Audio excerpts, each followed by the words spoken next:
Ryann Halo is a multi seven-figure entrepreneur and the founder of Halo Consulting, a leading growth strategy firm for small businesses.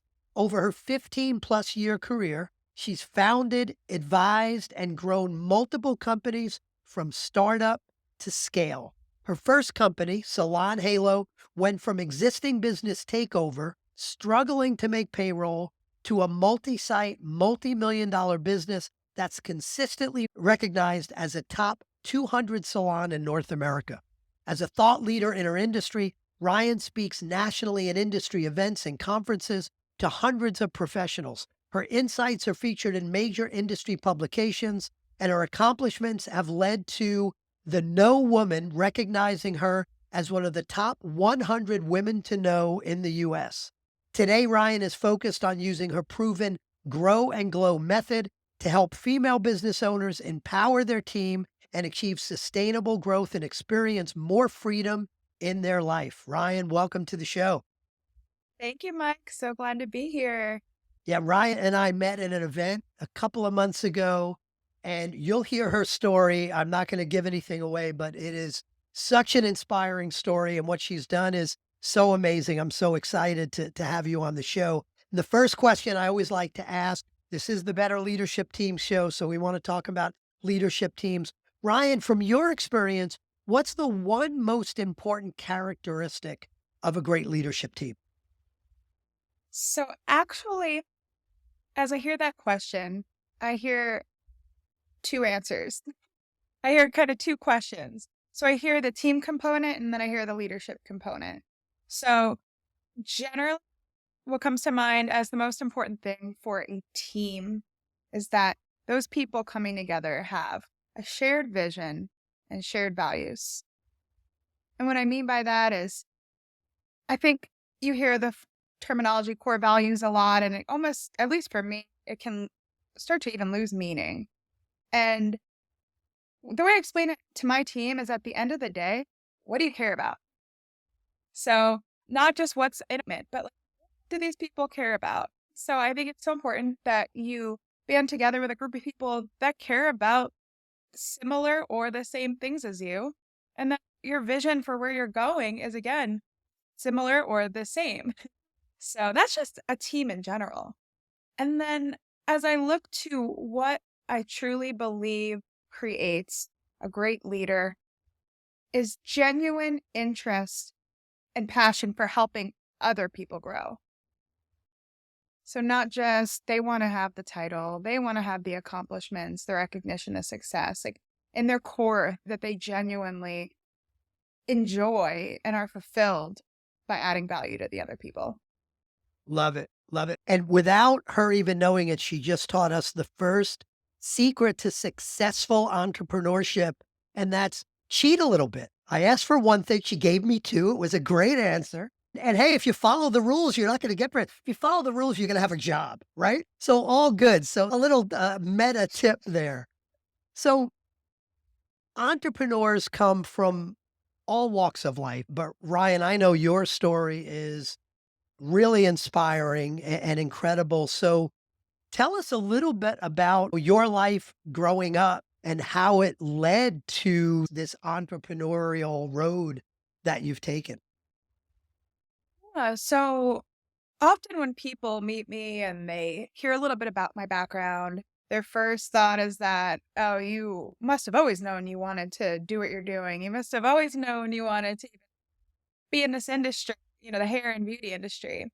And the truth is, I actually saw myself in a very different career path. I was born in 1990, and around that time, at least in my family and my area, it was very much drilled into me that in order to make the most of my gifts and my talents, I was had to go to an Ivy League college and have a fancy title or a fancy degree, and I didn't really think that there was any other option. I was in honors and gift program at a pretty young age, and again, that was just very much reinforced. That was my path to success. So I had a very responsible mom. She was a nurse, and my dad and my brother and I, we all moved down from New York to a small town of Spring Hill, Florida. If you have not heard of that, there's a reason. It's okay. It's a very small syrup. A lot of northern transplants outside of the Tampa, Florida area. And yeah, so things were moving along and I liked school, but I also liked art and fashion and singing and makeup and girly things. But I really did genuinely enjoy school. I enjoyed math. I enjoyed really all of it, but I was highly social. And when I went into middle school, about sixth grade, everything dramatically changed. My parents had been divorced, but they still made it a point to do things with us as a family. They really didn't date other people. And then my mom got a serious boyfriend. And within a couple months, my dad, I think just, we can hypothesize all day about what happened or why it happened, but he was struggling with depression and felt alone, I believe, and very unexpectedly took the life of my 6-year-old brother and his own. Wow. And so, as you can imagine, as the years went on, my mom was more and more affected. I do like to say it's not like the movies where you get that news and you just, you fall to pieces. And it was almost like, guess it was just the shock of it. I didn't really feel a lot of emotion around it at the time and just kept on as my normal preteen self. But my mom had an increasingly hard time and she had this new boyfriend and things just were turned on their head. After a couple years, about 13, 14 years old, she was no longer working and she did develop a prescription drug addiction. So with that, my home became just so unstable that I could not manage to get the grades I knew I needed to get. And I became increasingly behind with my credits. By this point, ninth and 10th grade, I won't go too much into the details here, but I had to leave the home for wellness reasons and staying at different friends' houses. I was so behind in my credits. I don't want to say I was depressed, but it's probably the closest to depressed I've ever been. I'm very fortunate to be a naturally happy, optimistic, cheery person. I don't know if it's my chemical makeup or what, but I've just never even come close to feeling, hopeless or depressed. And that was the first time in my life I experienced a sense of hopelessness. And where I believe that comes from is that closure on a door that I thought was the path I was supposed to be taking and not seeing hope for any other paths to my personal success and making the most out of all the gifts I've been told I was given and all the potential I saw for my life. And I mean, I've always been ambitious. I've always been a really driven person, very independent. And it felt like, what do? You don't have money. You have a 10th grade education. You don't have resources, small town. I had family and parents that wanted to help, but they felt kind of stuck. Just didn't want to hurt my mom. They didn't know what to do. It was just a really crazy time. Like nothing is, like I said, how you would think it would go. So hopeless and pretty dark there for a short period of time. I was living with some not so savory people because whatever parents' house didn't care and older friends, things like that. And I think I was this close to there was so much drugs and alcohol and things in our town at that time. And, there's drug dealers living in the same house as me. And I was so dead set against doing, doing drugs. And I remember just getting a little glimmer of what do I care? Maybe I should just try it. And as soon as that popped into my head, it was within days, this woman that was a very successful, happening, kind of hip, fun, late 20s hairstylist offered me a job to work with her. She met me through, friend of a friend situation. And she's like, what are you doing in the, you're a sweet, nice, happy girl. Why are you here? What is going on? Do you want to work for me? And I had a little bit of experience shampooing at 12 and 13 years old for my aunt that owned hair salons. And I didn't see myself doing hair. Exposure I had to what hair salons were like was not what I saw for myself. I did look at that as almost like I would have been settling. But at that time, feeling so stuck, so hopeless, I was just hungry to say yes to anything that would be a light in this darkness. And I'm so grateful that I did. This woman really mentored me and took me under her wing. And, looking back, it's kind of funny. I was getting paid $25 a day, but I didn't even bat an eyelash. I was like, that's $25 cheese. That is just something to, so I laugh at that looking back that I could easily been like, oh, that's not even minimum wage, but How old were you at that point? 15. 15. Okay. Yeah, so I started working with her. I would stay at her house. I moved out around this time too, because finally they just said, we'll handle your mom if she has an issue with this, but, come stay here. So that was a wonderful thing and it really started to get me back on track. And working there, I learned the value of how I apply myself. There's really no limits. It's not about what you're doing, it's about how you do it. And I naturally just never wanted to sit down. I always wanted to be involved in something. I always wanted to be adding value. I would clean the back room under the sink where no one had touched in 10 years. I'd be reading the labels on the products and learning about them. And it's just so genuinely natural. And it didn't come from a place of trying to, well, if I do this, then I'll get that.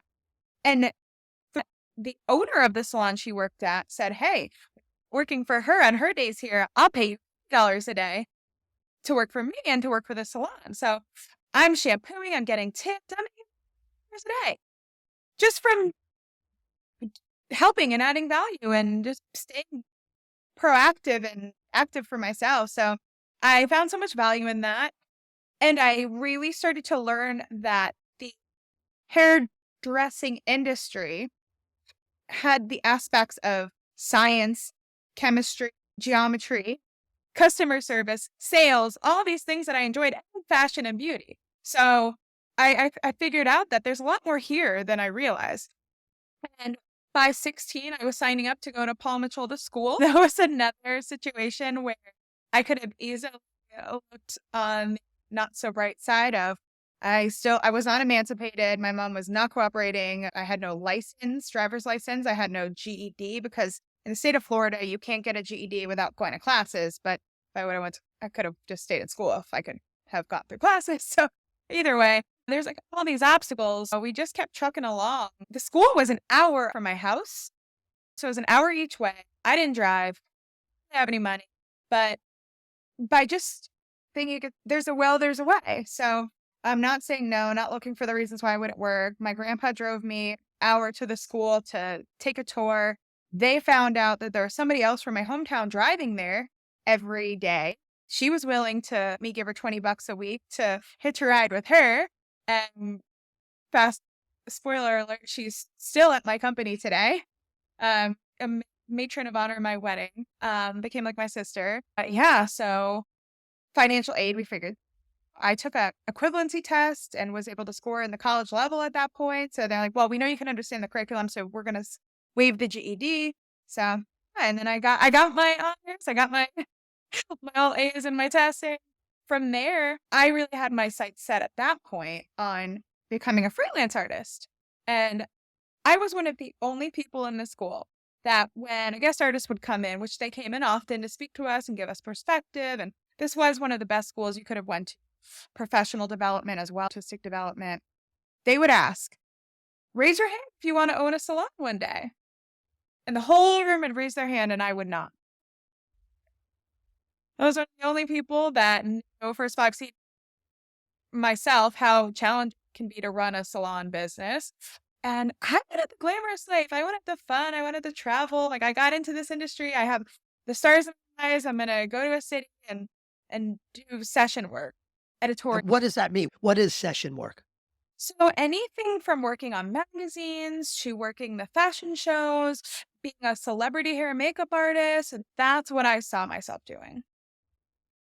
And before you continue on, and I just want to shut up and hear the story, but I do want to stop for a minute because there are so many folks that going through what you went through at a young age, there are so many folks who would have went a completely different direction. And in fact, even thinking, forget about your age, entrepreneurs that have started a business and gone through some challenges, very often they quit without giving themselves enough time to be successful. And I think your story is one of such persistence. What is it? Is it that you found a mentor at the right time? Is it something innate in you? Is it something you learned? What allowed you to be so persistent that you were able to succeed despite all you went through? I've always had a fire inside of me, and I've always been the type of person that if I wanted something, I'm not going to rely on anybody else to get it for me. I'm going to do everything I can to figure it out. I don't know where that comes from. I wish I could bump and give that to everyone. And also, I do think the timing was very divine for this woman to come into my life. And I think that it's your ability to see possibility. So I, even now, am highly acknowledged at my company for my level of hopefulness. I just see the hope in a situation. I see that when there's a will, there's a way mindset. And then I'm with the work in as well. So I don't know where the drive comes from, but I literally like can feel a fire in me when I am driven about something. And so we don't put this on the agenda to talk about later, but I mean, so much so that I have worked myself into unhealthy physical states and not even realizing because mentally I'm still so like, okay, it's okay. It's going to be okay. Like, and not using healthy coping mechanisms, not being having healthy cycle of rest, digest, you're not always supposed to be at a 10 or even an 8. You're supposed to naturally cycle your body. So I've had to learn how to harness even this passion because you can't just bulldoze through everything. And that's important. And Ryan, you should listen to these when we're done. There are two other podcasts. One is called Overcoming Burnout. I think it was like episode 5 or something of the podcast, which is so important for leaders. And there's another one by Dr. Jenny Susser that's all about energy and the fact that resilience is not always a good thing because the more resilient you feel like you need to be, maybe you're going over the line and taking care of yourself. So that's important. So let's go back to the story. Now we had a little commercial break from the story. Let's go back to the story. So you want to do more session work and you're the only one that did raise your hand that you wanted to own a salon. Continue the story from there. Yeah, so I graduated with my honors and all that stuff. I felt very confident in what I was doing and what I could do, and I wanted to grow and get better. And I ended up moving to Chicago. It was a nice, clean city, and I felt very comfortable going out there pretty much on my own. I had like one family member out there, but quickly I made friends. I was doing freelance work. I was on back then. They had like to work with photographers and models, and I was doing it. And I was out there for 2 years. I was about to turn 21. So I was like, okay, more opportunities. I mean, I did some serving, I did some modeling, like commercial style modeling, John Frieda for blondes. I had some fun things like that. Just whatever to, pay the bills and get experience and make progress. And I remember being in this sushi restaurant on Michigan Avenue, overlooking the water, just like taking it in. I was actually with my uncle for my birthday dinner, and I got a phone call, and it was my grandma, my aunt whose salon I had worked in. She was going out of business. She also had a lot of personal challenges at the time, and just was ready to call it quits. Didn't have any employees, didn't have really much business anymore. And my grandma said, if you put in 10 grand, I'll put in 10 grand and we can buy this. I only had 10 grand because of my Florida prepaid college account from my dad passing away. So I wasn't going to use it. My first instinct was heck back to Spring Hill. I was about to be 21. I had a beautiful apartment with a friend on the 15th floor, but on the lake, and just everything was lining up. It's June, the summertime. Chicago just comes alive. It was just starting to warm up in June. But then my uncle said, "What? You can just get it running and come back. Like, no, no big deal." That's realistic. But that pause was enough for me to question, like, man, I really don't want to wonder what if. I can always come back to Chicago and pick up right where I am now, but I can't always start a business at 21. So I almost like, begrudgingly against my other self said yes. And yeah, within like 30 minutes, I had agreed to do this. I had a flight booked for the next day or two. I was going to leave and go back to Florida anyway for my birthday. I ended up flying home and never taking my return flight to Chicago. My friend had to send me my stuff and a couple months are in. Yeah, I just hit the ground running. So that's where it all started. That's amazing. And now let's fast forward a little bit, and then I'll rewind. So you started with that one salon, and how many salons do you have today? I have three, and they're all different. One is a boutique, about 1,000 square foot in a nice suburb of Tampa. Then I have one in South Tampa that's 3,500 square feet. That South Tampa is like the place to be. And then I still have my Spring Hill. So we have since moved to a bigger, nicer location. We actually hope to build. I have property, about 2 acres we're going to build on and diversify and all these things. But we moved. The first salon was the one that I worked in for my aunt. And then we moved 2 years ago to the location that I first worked at when I was 15 because it had been foreclosed on. A doctor owned it and we had to move location. I found him and I tracked him down and got him to rent it to me, even though it wasn't on the market. So I've now had salons at both of the locations that I worked at as a kid. So yeah, we have three. They're 3,500, 2,000 square foot, and 1,000. We have about 40 team members. We produce about $3 million in revenue annually, hoping to really grow that, with the South Tampa location being our biggest, most full of potential. It's very rich with opportunity, but we've had that about less than 2 years. So I'm hoping to make that salon in itself $3 million salon, but things take time. We didn't get here overnight. It's been about 12 and a half years.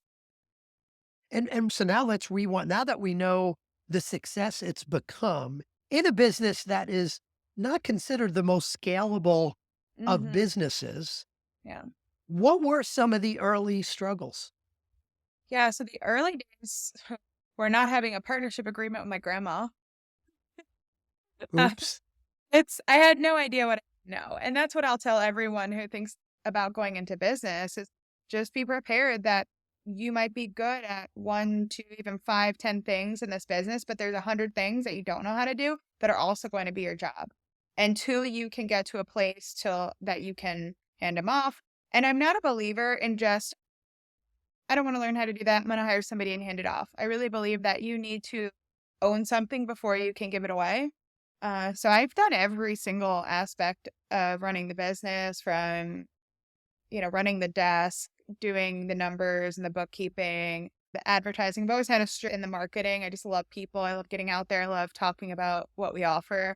We did a lot of community involvement. I didn't have any employees for the first 4 to 6 months, I think it was. And then Ryann came back from Vegas. That was my friend that I drove to the school with. And she was my first team member. And then we just added one by one. Um, Wait a minute. So it was Ryan and Ryann? yes, That's yes. interesting. Okay. Yeah. That could be confusing for some people. Uh, yeah, so she spells it Rianne. And I'm Ryann.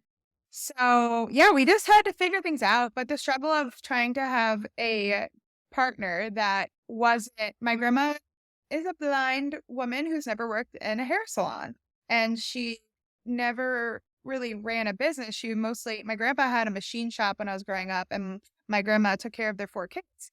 She did great at what she did, but this was new for everyone. This was not something, we had nobody who knew what to do here. And industry specific, running a service industry with an employee based situation. And there's so many components that make hair salons challenging, similar to restaurants, because me and my husband's family has a restaurant company that I've helped with. So if anybody has experience with restaurants, it's kind of like that, but even its whole own thing. So yeah.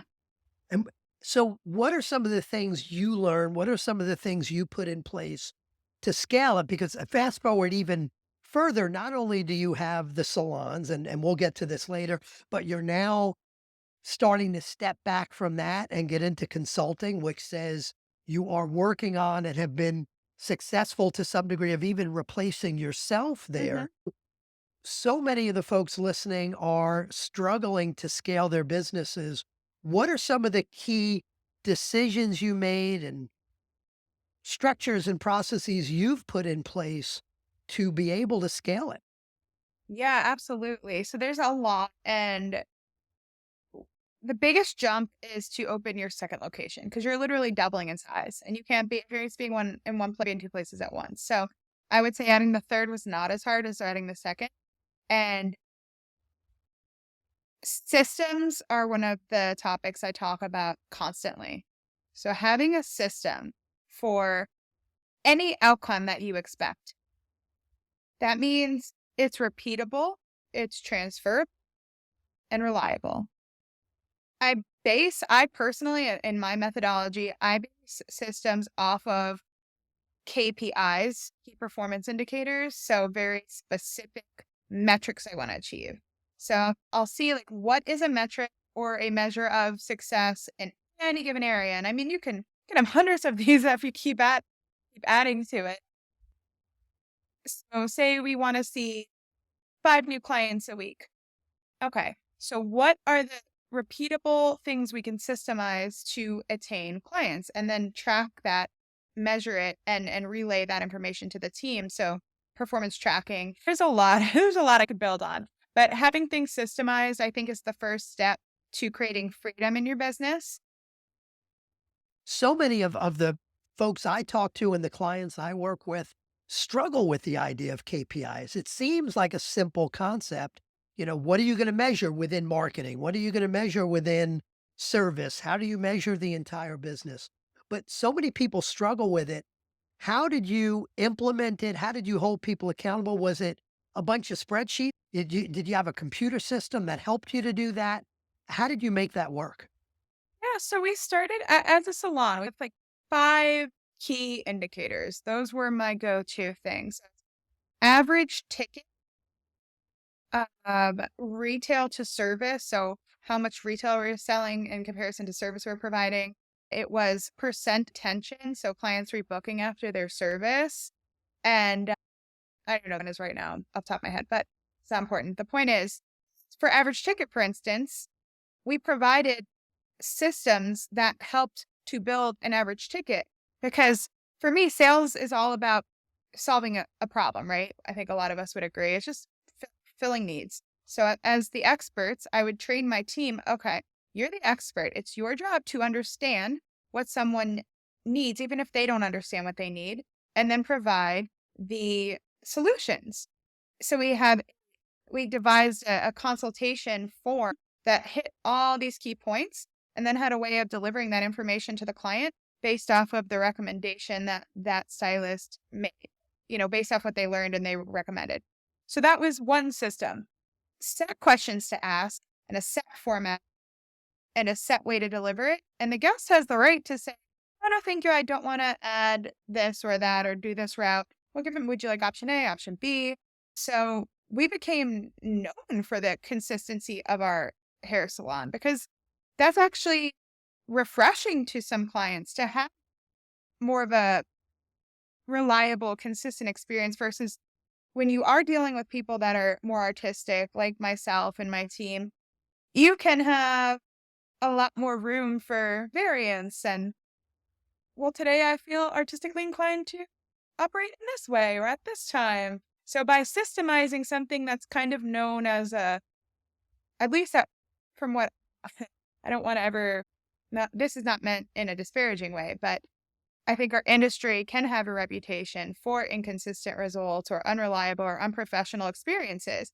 And we really were striving to provide something different. So that's how I built on that one KPI, average ticket. Find out what their problems so that we can give them the best solutions. And it's totally up to them if they want to take those solutions or not. Next thing would, rebooking. We have a system at the desk. Okay, this is what service your provider is recommending, and they would like to see you in 6 weeks.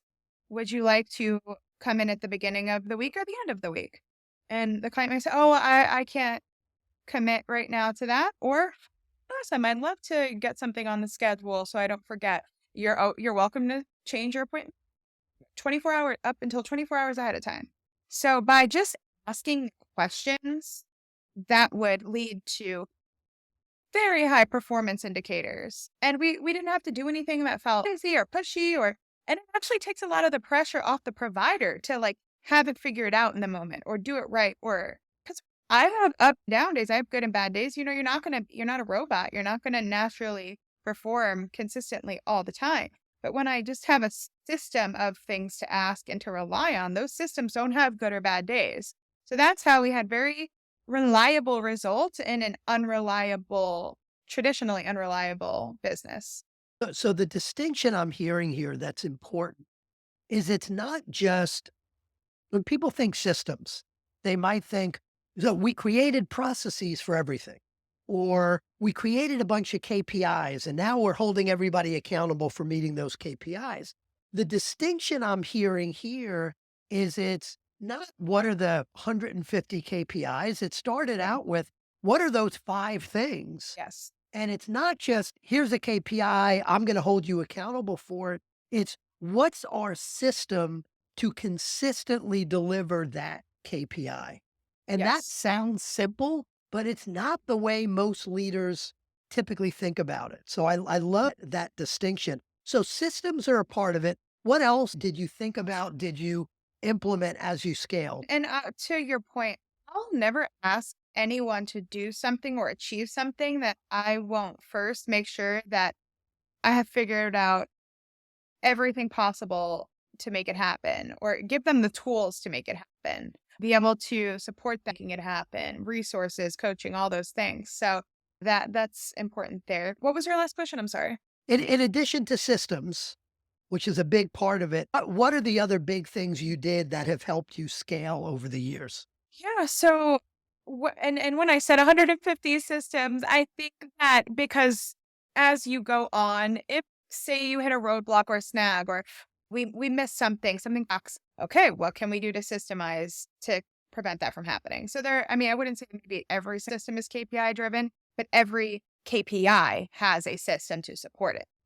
So like checking the mail for some organizations, guess the KPI is, do we get our mail? The other things that we did was to look each individual's quantification of success. Like what was success to them? Because when I look back and I really think about how it all played out, two big things that were important to me to achieve for myself and to provide for other people who were committing to be a part of this vision I had. Like I don't take that lightly. That means still the world to me. I wanted to provide a place where people could feel very included and they could be themselves and not have to feel like they didn't fit in or they, are being judged for their sense of style or maybe they're quirky. I worked in a salon for a period in Chicago where I did not feel like I fit in for being myself. So just wanted to make sure, even though we wanted to be a luxury salon that in a market that didn't have a salon, that we were still approachable and caring and warm and comfortable. So having that sense of inclusivity and then also providing a path to access whatever their personal goals, dreams, and ambitions are.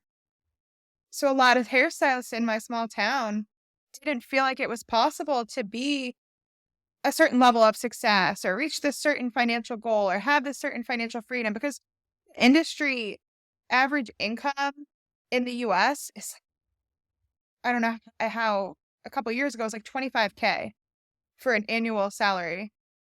That's mind blowing. There are hairstylists that can make $100,000 a year or more, and there are hairstylists that make less, but that's what the national average from the reports that I've read are. So, and again, in a smaller town where it's hard, we had to work to create a market where people accepted that you had to pay more than $25 for a wash, cut, and blow dry. Like that was a big obstacle in the beginning because no one else was really doing that. And I had this vision from Chicago I'm like, okay, I want to do that, but here in my hometown and bring that to my fellow Spring Hillians and create that because they deserve that too. So a path to access whatever their personal vision for their career was and their level of success. So again, it was financial. Some it was to have more flexibility. Some it was personal development. So that was a really big secret sauce and still is. I almost now I say like we're not a hair salon, we're a personal development company that does hair. And I mean, maybe that's just my wishful thinking, but that's how I like to think of us. Might be a little dreamy and idealistic, but we do a lot personal development. And I think that that is the key to our growth past a certain point because you can't just be great at work and not be okay or great in the other areas of your life. And that's a true belief of mine. I want to bring together people that value. So for me, the core values are growth, education, teamwork, superior service, and honesty. Those are Salon Halo core values. And that's my values as a person. So looking for other people that value communication, honesty, growth, teamwork, being of service to others, that's what makes a great organization, not doing great hair and making great sales numbers. And I think that's the key to the longevity. I love it. I love it. And I love the idea, we're a personal development company, not, not about here. And yeah, you said that that may be dreamy or idealistic. I think that's one of the qualities of a great entrepreneur is you're a little dreamy and idealistic. And it fits so well with what you said at the beginning of the show when I asked you when you cheated on your answer uh, as to what makes a great leadership team. You had said the leadership piece is about helping others grow. That's what you're talking about. So, with that being said, you are now starting to step back to get into to start doing consulting yourself and helping other businesses do what you did. Tell me a little bit about your leadership team and however you define it. Because in order, A, in order to scale, B, in order to now step back and keep that business growing, I imagine you've got some people in that organization you really trust that could run this, while you're having a silly conversation with me, someone is out, running the business. Tell us a little bit about, do you have a leadership team? How have you structured that so that you could step back a little bit? Oh, yeah. So, and again, that is many years in the making. And I had to learn what works for one, let alone building the team and the structure and the apparatus to support all of it. So I think if I were to do it again, it'd be a lot faster. But my team, I'm very, very, very blessed in the way that I have family members that still work with me. I have best friends. I have all these people that I can genuinely trust. But I don't think that that is why we work together. Some people, it might be why they shouldn't work together.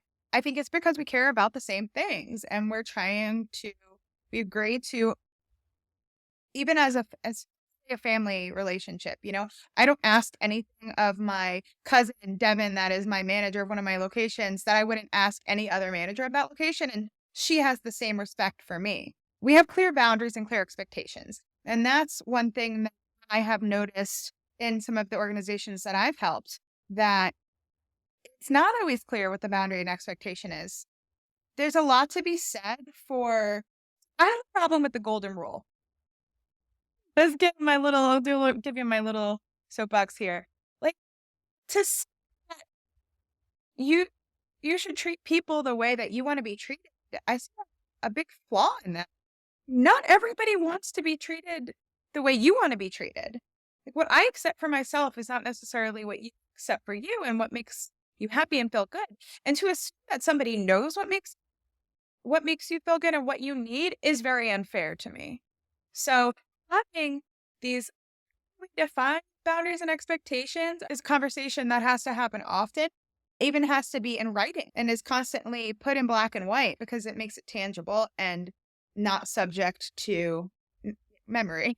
So having everything very clearly lined out was a huge step, able to provide clarity to the team. And I believe with clarity, there's a lot of fulfillment and there's a lot of understanding and confidence. So that was part of it. working with individuals to learn what they do care about and also find out and help them recognize where their strengths and looking at individuals' strengths and saying, okay, well, you are so strong in, doing a certain haircut. Would you like to lead the program in that haircut? Okay. If they're interested in finding a way to elevate themselves, I have people that want to do education. I have people that want to work more behind the scenes. I have people that love the community involvement. So taking that into account and providing a path for them to reach the next step for themselves or what makes them feel aligned and. So of the 40 people, I think you said 40, right? Yes. Of the 40 people or so, how many work directly for you? And do you have a leadership team that has with leadership team meetings, or is it less structured than that? Yep. So in the beginning, it was kind of doing whatever their strength was. It wasn't really any titles, but we do have salon coordinators. So they're management team members that do the desk as well as oversee administrative. So as after we added the third location, I only actually was able to do that because the location manager of my second location had done such a great job in the about year and a half or so, maybe 1 year she had been there in growing that location.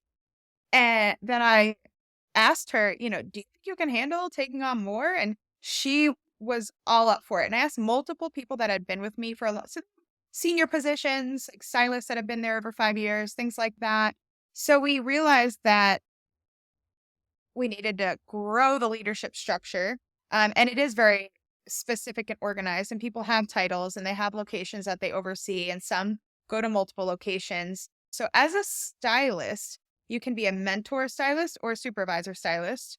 And there are certain things to qualify into that. It's not too rigorous, but it's pretty clear who loves to mentor people. And it's pretty clear who loves to uphold the structure. So that's how we designate that.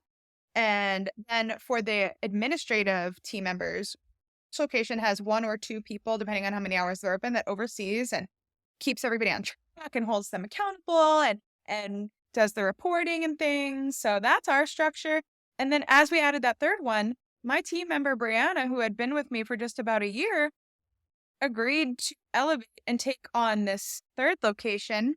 And just after a year of that, I made her COO of Salon Halo. So her and I oversee all of the leadership stylists and leadership administrative team members, we call salon coordinators, to keep them keeping their team members on track. So You now have that strong number two that yes. you need to step back. So we start kind of hitting the home stretch here. Talk about the Halo Consulting, having that strong number two and the Yeah. strong team has allowed you to step back. What kinds of clients do you work with, and what types of work do you do? Yeah. So my specialty, I realize, is empowering people to empower other people. There's a Zig Ziglar quote that says, if you just help other people get what they want, you'll have everything that you could want, roughly. I've been using that quote, God, a really long time. Like, I didn't even realize that was my method to success. And then it all just kind of came together. I'm like, man, that is what I'm supposed to do. Help empower other people to empower other people. And then it's just a chain reaction.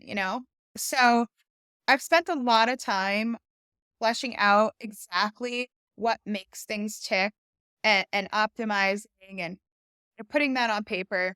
So the consulting strategy, we call it the grow and glow method. And it's everything from the vision stage of a company all the way through to the scale and optimization side of it. So like, when you want to expand, that's the word I'm looking for. And it's 12 key pillars. So it's kind of a lot. I'm best suited to work with people or with organizations that have teams and provide a service. Beautiful. So if someone wants to find out more about you, more about the salon, more about consulting, then this stuff will all be in the show notes. Tell us where should they go to find out more? Yeah, so I'm only taking select individuals right now, but going into next year, I will have strategists working with me, so I'll be able to handle more. I'm very big on not overcommitting myself. Remember, we talked about that burnout. Right now, I'm looking specifically to work with med spa owners or luxury wellness sector. So luxury beauty and wellness. So if you're in that category and you have about 20 team members or so, it could be less, but I'm very confident in helping you. And if not, follow me on Instagram. I will still be putting out helpful things. You can direct message me there. That's the best way right now is Instagram. And what's the handle on Instagram at? It's Ryan underscore Halo. So Ryan is spelled with two N's. It's very important. RYANN underscore Halo. Beautiful. Well, Ryan, this was so amazing. I mean, the combination of the inspirational story and the level of persistence it took, I know is something that'll help others. And then what you've done to scale your business, so important. If you want a great company, you need a great leadership team. Ryan, thanks so much for helping us get there today. Thank you, Mike. It was a pleasure.